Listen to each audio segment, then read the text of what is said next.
and welcome to VAJ Home Bakers. இன்னைக்கு வீடியோல ஒரு நியூ மாடல் கேக் பார்க்கலாம். அது வந்து மின்மினி கேக். இது என்னோட பையனோட பர்த்டேக்காக நமக்கு ஒரு சர்ப்ரைஸா இந்த கேக் நான் செய்திருந்தேன். ஸோ இந்த மின்மினி கேக் எப்படி செய்யலாம், அதே மாதிரியா பையனோட பர்த்டே எப்படி செலிப்ரேட் பண்ணேன் அப்படிங்கிறதையும் இந்த வீடியோல இன்க்ளூட் பண்ணியிருக்கேன். ஸோ வீடியோவை லைக் பண்ணுங்க, கமெண்ட் பண்ணுங்க. என்னுடைய வீடியோவை சேனலை சப்ஸ்கிரைப் பண்ணாம பார்த்துட்டு இருக்கீங்கன்னா சப்ஸ்கிரைப் பண்ணி சப்போர்ட் பண்ணுங்க. வாங்க வீடியோக்குள்ள போகலாம். என் பையனோட பர்த்டே என்னைக்குன்னு பார்த்தீங்கன்னா October 26. ஸோ அதுக்கு முந்தின 2 வருஷமும் லாக்டவுனில் வீட்டில் ஆன்லைன் கிளாஸஸ் அந்த மாதிரி தானே போயிட்டு இருந்துச்சு. ஸோ 2 இயர்ஸ்க்கு அப்புறமா இப்போ தான் ஸ்கூலுக்கு போகிறான். ஸோ ஃபஸ்ட்டு ஸ்கூலுக்கு போய் உள்ள பர்த்டே. ஸோ அவனுக்கு வந்து கொஞ்சம் ஸ்பெஷலாக ஃப்ரெண்ட்ஸுக்கு கொடுக்கணும், எல்லோரும் வந்து ஸ்வீட்ஸ் சாக்லேட்ஸ் தான் தராங்க, எனக்கு கொஞ்சம் ஸ்பெஷலாக ஏதாவது செய்து கொடுங்க அப்படின்னு சொல்லி கேட்டிருந்தான். ஸோ நான் என்ன சொன்னேன்னா அவனுடைய கிளாஸ் ஃப்ரெண்ட்ஸ் அப்புறமா ஸ்டாஃப்ஸ்க்கு எல்லாருக்குமா பீஸ் கேக் வந்து செய்து தரேன் அப்படின்னு சொல்லியிருந்தேன். ஸோ அதுக்குள்ளே ப்ரிப்ரேஷன் தான் நான் ஒரு நாள் முன்னாடியே வந்து ஸ்டார்ட் பண்ணியிருந்தேன். ஸோ அந்த பீஸ் கேக்கு வந்து நார்மல் நம்ம கேக்கு செய்கிற மாதிரி தான், அந்த ஐசிங் வச்சுள்ள டைப்பில் ஸ்கொயர் டின்னில் பேக் பண்ணி அதை வந்து பீஸ் பண்ணி நான் அவனுக்கு கொடுத்து விடலாங்கிறது மாதிரி தான் ஐடியா பண்ணியிருந்தேன்.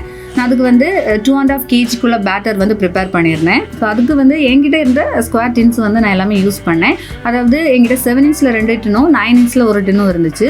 ஸோ அந்த 2.5 kg பேட்டரை வந்து இந்த 3 டின்லேயுமா ஈக்குவலாக எடுத்துக்கிட்டேன். இப்போ நமக்கு வந்து பீஸ் கேக் செய்கிறதுக்கு வந்து கேக்கில் 3 லேயர்ஸ் தேவையில்லை, 2 லேயர் போதும். ஸோ அதனால 2.5 kg பேட்டரை இந்த 3 டின்லேயுமா ஈக்குவலாக விட்டு எடுத்துக்கிட்டேன். இப்போ இது வந்து ஸ்கொயர் டின் அப்படிங்கிறதுனால ஸ்பேஸ் வந்து ரொம்ப ஆக்குபை பண்ணும். அதனால எனக்கு வந்து அந்த 60 லிட்டர் OTGயில் 2 டின் தான் வைக்க முடிஞ்சது. நான் அப்புறம் இன்னொரு டின் வந்து என்னோட கன்வெக்ஷன் அவன் இன்னொன்று இருந்துச்சு, நான் அதில் வச்சு பேக் பண்ணி எடுத்தேன். ஸோ அந்த கன்வெக்ஷன் அவனில் பேக் பண்ண கேக்கோட கலர் தான் சர்ஃபஸ் கொஞ்சம் சேஞ்சாக இருக்குது பார்த்தீங்களா. ஸோ அப்புறமா நம்ம நார்மலாக கேக்குக்கு ஐசிங் செய்கிற அதே மெத்தட் தான். அந்த சர்ஃபஸில் அந்த ஸ்கின் டைப்பில் இருக்கக்கூடிய அந்த லேயரை கட் பண்ணி எடுத்துட்டு அதுக்கப்புறமா நான் வந்து 2 பீசஸாக மட்டும்தான் ஒவ்வொரு கேக்கையும் ஸ்லைஸ் பண்ணி எடுத்தேன். அப்புறமா இந்த கேக் வந்து நான் பைனாப்பிள் ஃப்ளேவரில் செய்திருந்தேன்.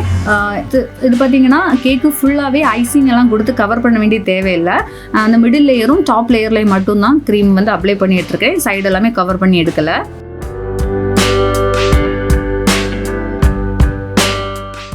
ஸோ அதோட டாப்பில் இந்த மாதிரி ஸ்க்ராப்பர் யூஸ் பண்ணி ஒரு சிம்பிளாக ஒரு டிசைன், அந்த ஒரு லைன் மாதிரியே போட்டு விட்டுக்கிட்டேன். அப்புறமா அந்த கேக்கோட சைடில் சும்மா ஒன்று கட் பண்ணி எடுத்துக்கிட்டேன். அப்போ அதை பார்க்குறதுக்கு நீட்டாக இருக்கும் அதுக்காக. ஸோ இதே மாதிரியே தான் அந்த 3 செட்டு கேக்கும் நான் செய்து எடுத்தேன்.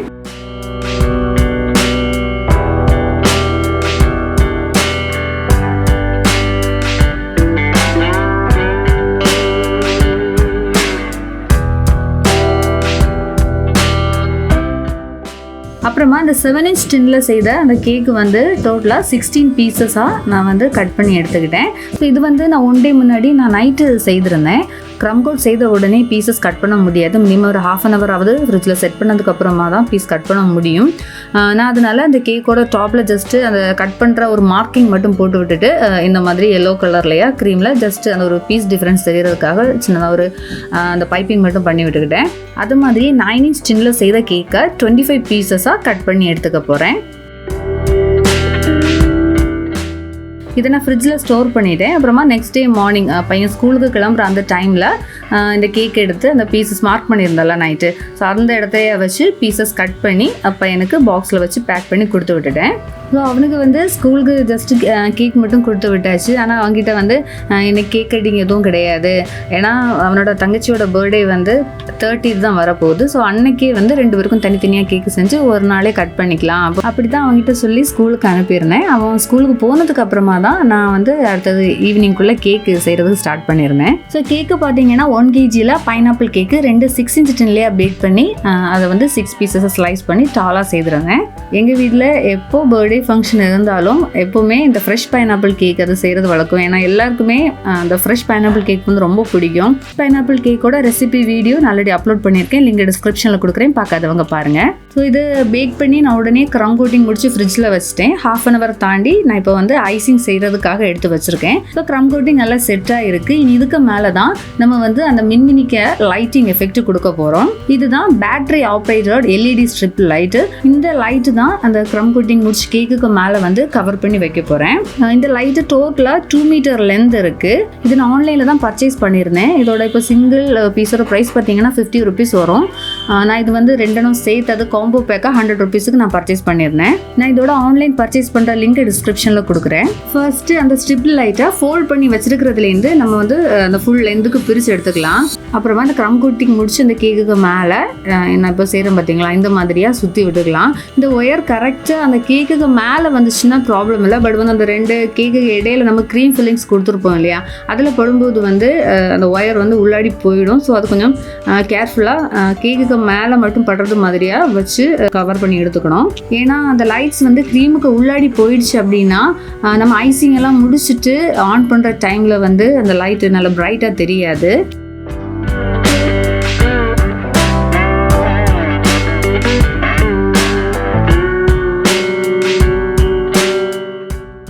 நான் ஃபஸ்ட்டு ஒரு சுற்று கவர் பண்ணிவிட்டு லைட் ஆன் பண்ணி பார்த்தபோது எல்லாம் கரெக்டாக அந்த லைட்ஸ் எல்லாமே 1 by 1 ஒரே லைனில் வந்துருச்சு. ஸோ நான் அதுக்கப்புறம் மறுபடியும் எடுத்துகிட்டு திருப்பி நான் சுற்றி விட்டேன். ஏன்னா இந்த லைட்ஸ் வந்து கொஞ்சம் அந்த ஷஃப்லாக இருக்கும்போது தான் பார்க்குறதுக்கு நல்லாயிருக்கும். ஸோ நான் வந்து அந்த லைட்டு ஆன் பண்ணி வச்சுட்டே கவர் பண்ணி வச்சேன். அப்போ வந்து கரெக்டாக எந்தெந்த கேப்பில் வருது அப்படிங்கிறது தெரியும் இல்லையா. ஸோ இதில் ஒரு ப்ராப்ளம் என்ன ஆயிடுச்சுன்னா, நான் சொன்னது மாதிரி மறுபடியும் சுற்றும் போதும் அந்த கரெக்டு லைட்டுக்கு கீழே தான் வருது. அந்த லென்த் அட்ஜஸ்ட்மெண்ட் வந்து அந்த மாதிரியே இருந்துச்சு. நான் அப்புறமா அந்த இடையில இருந்த அந்த ஒயரை வந்து இடையில ஃபோல்ட் பண்ணி வச்சுட்டேன். இப்போ பண்ணுறேன் பார்த்தீங்களா, இந்த மாதிரி இடையிலையாக ஃபோல்ட் பண்ணிவிட்டு அந்த லைட்ஸை வந்து நான் அட்ஜஸ்ட் பண்ணி கொடுத்துருந்தேன். ஸோ நான் ஃபஸ்ட்டு அந்த க்ரம் கோட்டிங் மேலே அந்த ஒயர் கவர் பண்ணிவிட்டு அதை மறுபடியும் எடுத்துகிட்டு வச்சதுனால அந்த கை, அப்புறமா அந்த பேட்டரி ஆப்ரேட் பண்ணுற அந்த போர்ஷன், போர்டு, டேர்ன் டேபிள் எல்லாமே க்ரீம் ஆயிடுச்சு. ஸோ அதனால் நான் ஃபஸ்ட் அந்த டிஷ்யூ பேப்பர் எடுத்து அதை கொஞ்சம் க்ளீன் பண்ணி எடுத்துட்டேன். இப்போ பார்த்தீங்கன்னா கரெக்டாக ஓரளவுக்கு அந்த லைட்டிங் ஷஃப்லாகி வந்திருக்கு. இனி இதுக்கு மேலே ஐசிங் கொடுத்துக்கலாம். அதுக்கு வந்து க்ரீம் கொஞ்சம் திக்னஸ் அதிகமாக கொடுத்துக்கணும். அப்போ தான் அந்த லைட் ஒயர்லாம் கொஞ்சம் ப்ரொஜெக்ட் ஆகி நிற்கிறதுக்கு கூட நம்ம ஐசிங் பண்ணுறதுக்கு உள்ளாலே வந்துடும், வெளியில் தெரியாது. க்ரீம் அப்ளை பண்ணதுக்கு அப்புறமா பேலட் நைஃப் வச்சுட்டு ஈவனாக அந்த க்ரீம் எல்லா இடத்துலையும் ஸ்ப்ரெட் பண்ணி விட்டுக்கலாம். அதுக்கப்புறமா ஸ்க்ராப்பர் யூஸ் பண்ணி நம்ம வந்து ஃபினிஷ் பண்ணி எடுத்துக்கலாம். ஸோ ஸ்க்ராப்பர் யூஸ் பண்ணி ஃபினிஷ் பண்ணும்போது அந்த பேட்டரி சுவிட்ச் இருக்கு இல்லையா, அந்த போர்ஷன் வரும்போது மட்டும் கொஞ்சம் கஷ்டமாக இருக்கும். மற்ற சைட்ஸ்லாம் வந்து நமக்கு ஈஸியாக பண்ணலாம். அதில் பார்த்தீங்களா, இந்த லைட்டோ ஒயர் எதுவுமே வெளியில் ப்ரொஜெக்ட் ஆகி தெரியலை. இதில் இந்த சுவிட்ச் ஆன் பண்ணுற அந்த போர்ஷன் இருக்குது பார்த்தீங்களா, நான் அது வேறு எதுவுமே செய்யலை, அப்படியே தான் வச்சுருக்கேன். போர்டிலே தான் இருக்குது, ஒன்றும் ப்ராப்ளம் இல்லை. அது இலைகெல்லாம் வந்துடாது. இதில் பார்த்தீங்கன்னா சிங்கிள் கலராக இருந்தால் ரொம்ப பிளைனாலாம் இருக்கும். நான் அதுக்காக என்ன பண்ணேன்னா கொஞ்சமாக க்ரீம் மட்டும் எடுத்துகிட்டு அதில் வந்து லெமன் லைம் கலர் ஆட் பண்ணி மிக்ஸ் பண்ணி எடுத்துக்கிட்டேன். ஸோ இந்த கலர் பார்த்தீங்கன்னா க்ரீனும் இல்லை எல்லோவும் இல்லை, அந்த மாதிரியான ஒரு காம்பினேஷனில் உள்ள ஒரு கலர் மாதிரி இருக்கும். ஒரு கிளிப்பச்சை கலர், அது ஒரு டைப்பில் இருக்கும். ஸோ இது வந்து நம்ம அந்த மின்மினி பூச்சிக்கு எஃபெக்ட்டுக்கு கொடுக்குறதுக்கு வந்து மேட்சிங்காக இருக்கும். அதனால இந்த கலர் சூஸ் பண்ணேன். ஸோ இது வந்து கேக்கில் ஃபுல்லாக எல்லாம் கொடுக்கல. அந்த பேலட் நைஃப் யூஸ் பண்ணி அந்த க்ரீம் எடுத்து கொஞ்சம் கேக்கில் அங்கே இங்கே லைட்டாக டச் பண்ணி மட்டும் எடுத்துட்டேன். அப்புறமா ஸ்க்ராப்பர் வச்சுட்டு நான் இந்த மாதிரியாக செய்தாலே போதும், கரெக்டாக ஈவனாக அந்த க்ரீமில் அப்ளை ஆகிடும். அப்புறம் பார்த்தீங்கன்னா ரொம்ப சிம்பிளாக இந்த பேலட் நைஃப் டிசைன் இருக்கு இல்லையா, அதை வந்து இந்த வேவ் பேட்டர்னில் நான் கேக்கு சுற்றி கொடுத்து விட்டுக்கிட்டேன்.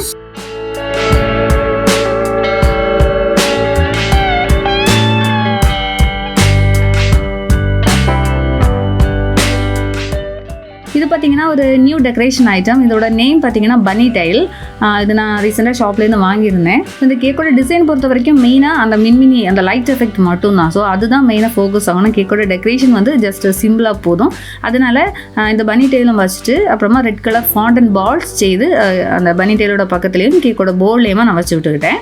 அதுக்கு கூட இந்த டைப்பில் அது பட் வேறொரு கலரில் இருந்திருக்கு. ஸோ உங்களுக்கு அது கிடைக்கும்னா அது கூட எடுத்து நீங்கள் கேக்கில் டெக்கரேட் பண்ணிக்கலாம். பட் வந்து கேக்கில் வைக்கும்போது அதோட பாட்டமில் ஜஸ்ட்டு அந்த இன்சுலேஷன் செல்லோ டேப் வந்து கவர் பண்ணி கேக்கில் வச்சுக்கலாம். அப்புறமா இதில் பிளாக் கலரில் ஹாப்பி பர்த்டே சிம்பிளாக ஒரு டாப்பர் வச்சு விட்டுக்கிட்டேன். அப்புறமா பார்த்தீங்கன்னா இந்த கேப்சியூல் டைப்பு ஸ்ப்ரிங்கிள்ஸு, தென் கொஞ்சம் சுகர் பால்ஸ் எல்லாமே அங்கே போட்டு டெக்கரேட் பண்ணி எடுத்தாச்சு. ஸோ இந்த கேக் செய்யும்போது இன்னொரு விஷயம் கவனிக்கணும், ஐசிங் முடிச்சுட்டு ஃப்ரிட்ஜில் எதுவும் வைக்க வேண்டாம். இப்போ நீங்கள் கஸ்டமருக்கு கொடுக்குறதா இருந்தால் ஐசிங் முடிச்சுட்டு டேரெக்டாக அப்படியே கொடுத்துருங்க. இப்போ நான் கூட அந்த மாதிரி தான் செய்தேன்.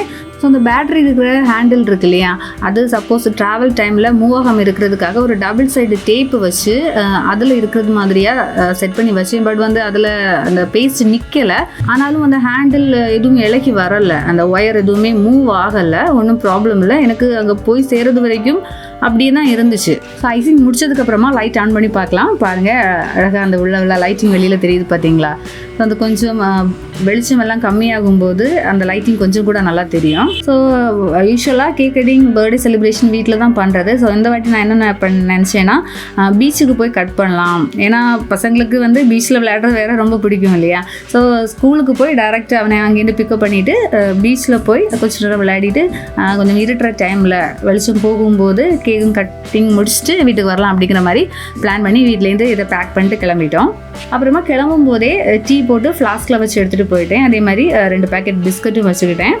தென் யூனிஃபார்மில் தானே இருப்பாங்க, அப்போ அங்கே போய் ட்ரெஸ் சேஞ்ச் பண்ணுறதுக்காக வேறு ஒரு செட் ட்ரெஸ்ஸும் கூட கையில் எடுத்து கொண்டு போனேன். இதுதான் முட்டம் பீச். இது வந்து எங்கள் வீட்லேருந்து 1 hour ட்ராவல் பண்ணி போகிற அந்த ஒரு டிஸ்டன்ஸில் இருக்குது. இப்போ நார்மல் வீக்லி டே ஆனதுனால அங்கே பெரிய ரஷ்ஷு க்ரௌட் அப்படியெல்லாம் இல்லை.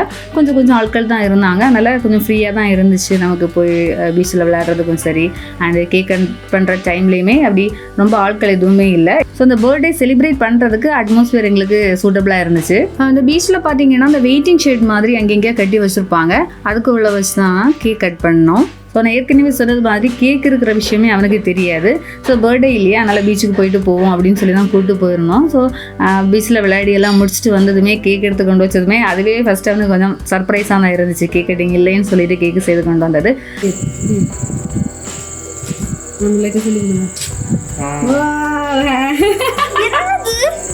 எப்படி